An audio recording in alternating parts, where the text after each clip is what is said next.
So recruits enter the prop here behind me using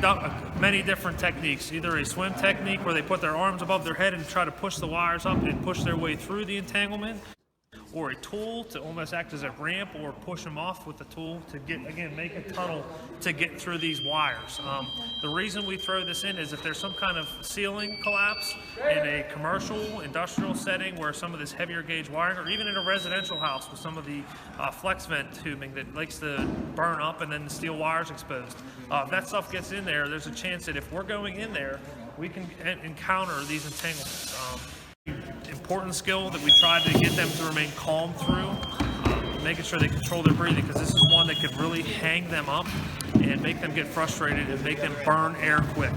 So putting them through this, we start with no air movement, not breathing air, and then we progress to breathing air, and then finally we're actually blackening out their SCBAs today so they can go through the prop and do it without being able to see their hands, being able to see what's catching them. So the progression is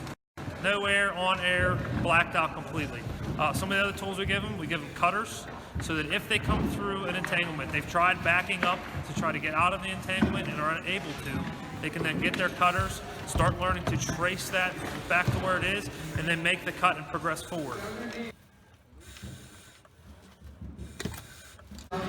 Once they're done with this, the next step is we're going to involve this into a full-scale evolution in our maze structure where they have to perform a Mayday evacuation of a building and have to go through this.